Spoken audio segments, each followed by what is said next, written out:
Welcome back.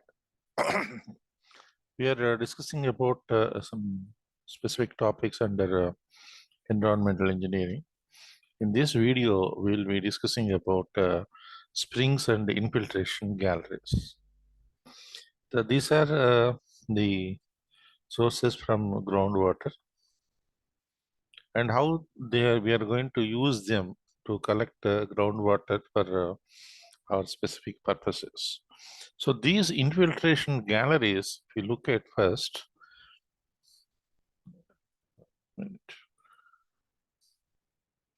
these infiltration galleries, if you look at, they are mainly the horizontal tunnels constructed at shallow depths, 3 to 5 meters along banks of the river.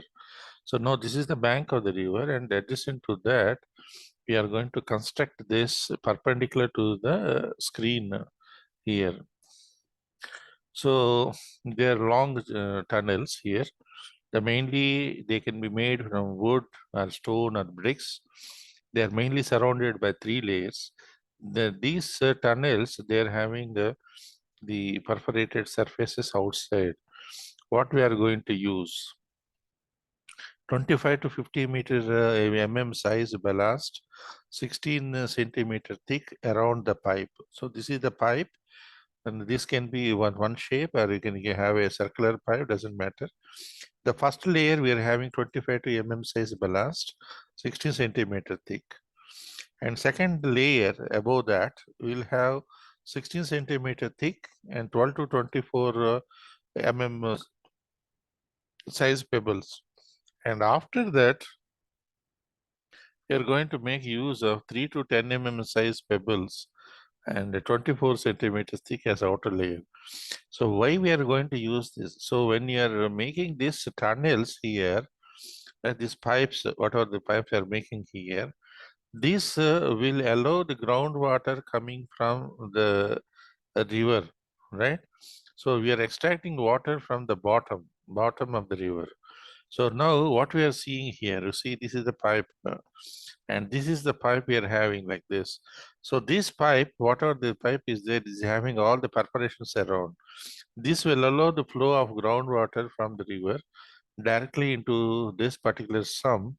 From this sump, we are collecting this water into a well from which this water can be pumped out, or maybe what you can say, connect a hand pump and then you can use it, right? So this is how we are going to use this. So infiltration galleries are nothing but you are collecting groundwater from below the ground, from a water layer, and connecting through a perforated pipes or tunnels into a sump, and from there it is now connecting it to bigger use. So they are horizontal tunnels. Now you can see here, and they are mainly useful when the water available in sufficient quantity below the ground level here. So we are having infiltration wells as well. So infiltration wells, they are also used the same purpose, and mainly we are connecting directly through. In case of a pumps, we are now connecting a well here, and then directly water is passed through into this well, and then you can directly use a hand pump and then use it. So that is what it is. So you can see here, there's no structure here, and now directly allowing this natural seepage of water into the open well. You're collecting it. So this is an infiltration well. So now groundwater springs.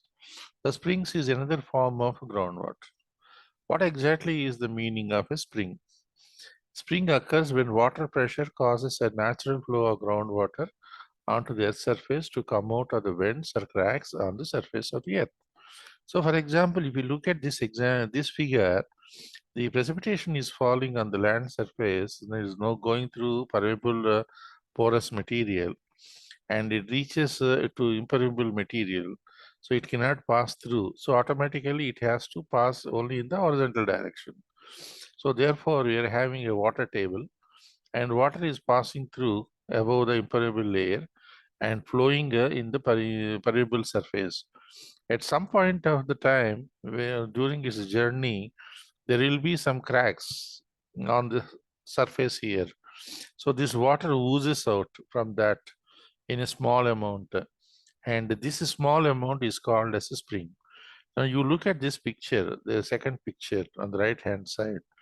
Now the water is falling on the mountain, which is having a rock surface. If we are having a permeable surface, water will pass through the cracks and then goes deeper into the cracks. And suddenly what you are seeing when the water is flowing through the inner surface of the cracks, and there is a small opening here, a vent is available here, and was exiting this water into the outside.